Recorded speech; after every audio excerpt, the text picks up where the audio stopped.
Hello, we're going to do Perfect Force Tuning Part 4. It's a 2.5-ish octave major scale using the whole tone pattern.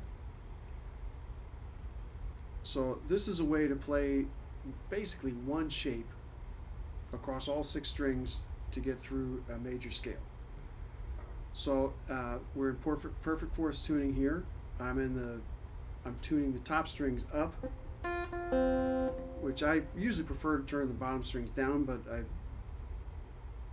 decided to do it a little differently. So I'm tuned E, A, D, G, C, and F, and that gives me nice, simple one chord shape for all my major chords. The link to the PDF for major scales, I'll leave it in the description. I have kind of a worksheet for this.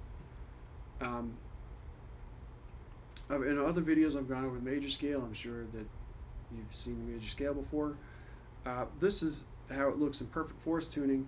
I do color code it's kind of my own more or less homemade coding, but the black notes are the root.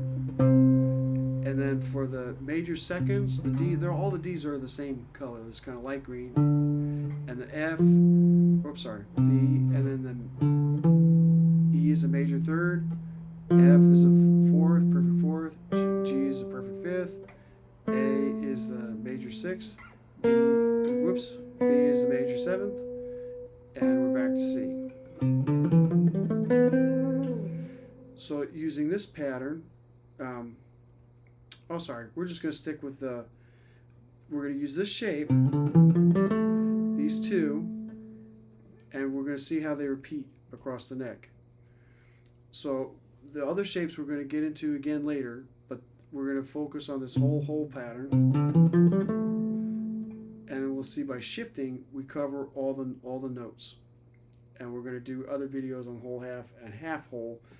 I'm trying to keep these a pretty good length, like one idea per video, because I find that a lot of times I'm like, oh, that's an interesting idea, and then 25 minutes later there's 10 more ideas and I don't remember any of them. So I'm going to try to do it. Even though in what I'm talking about, they're technically modes, for now just think of them like finger exercises. These are just kind of finger exercises to get used to navigating the neck and being able to find yourself, so that if you hear a note, it's like, oh, that's a root. So if I'm in C and I go to this note, I was like, oh, that's a root. So I know that if I'm at the root, and if I find the root again, oh, here's the root.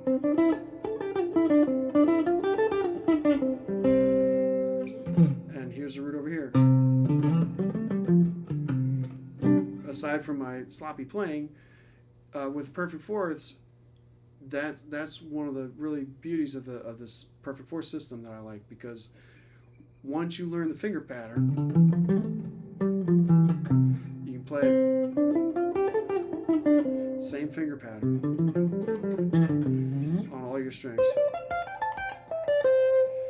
So it's really nice. So again, another picture of the major scale. So let's move on. So this is the entire thing. So I have this just for your orientation. This side, this B note showing here on the 7th fret is here. And as it goes up, the notes go up. So hopefully that makes sense, but this diagram is the same as the fingerboard.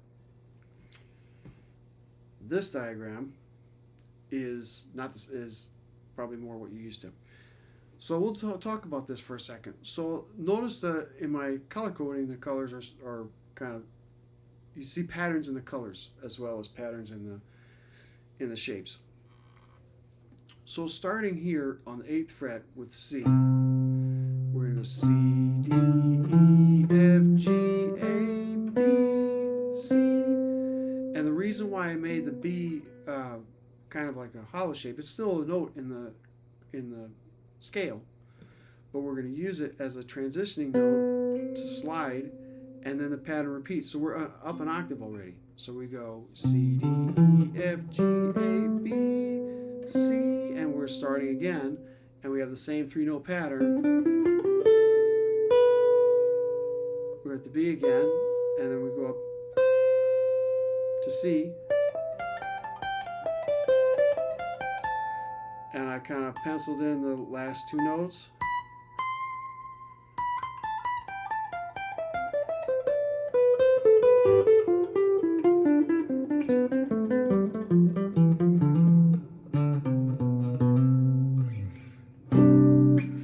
So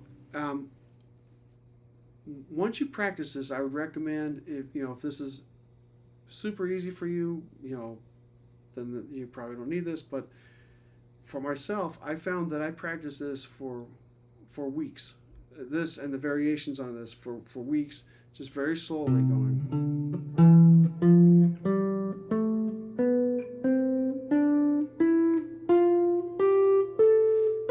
Slide.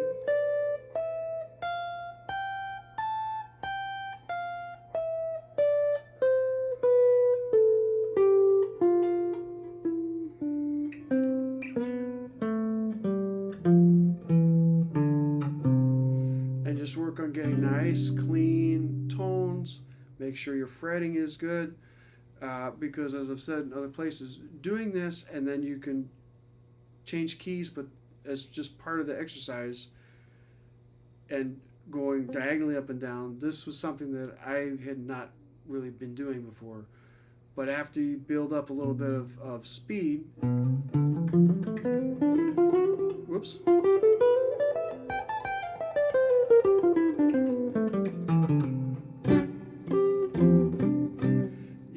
You work on playing a little bit less sloppy than that, but the idea is you're playing the same shape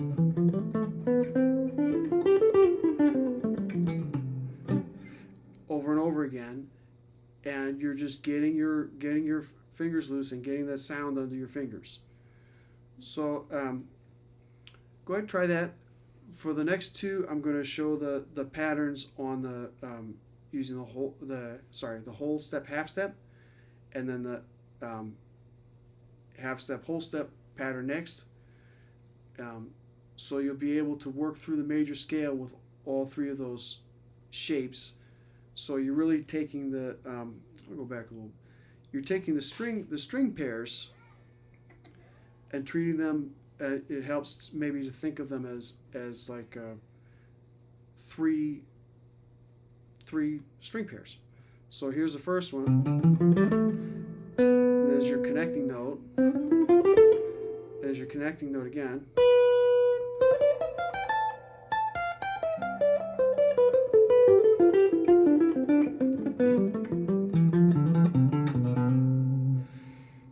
So the patterns and stuff you can do are infinite and kind of not what I'm going over here. But if you think of this exercise now as the major scale is 3 string pairs with the same pattern across all 3 strings, I think, and you give yourself some time. This is not something you're going to maybe necessarily master in the duration of this video. But relax, get a cup of coffee or whatever you're into, and just slowly run them back and forth, and then over time you say, oh, okay, I have my bearings now, and I know I have my major scale over 2.5 octaves, and then you can do the next one. All right, so anyway, thanks for sticking around. So this is my book, Guitar in 4th Gear. Goes into this in a little bit more detail, a little bit more charts and graphs for those like paper or Kindle. Works on both. There's a link in the description. Have a great day.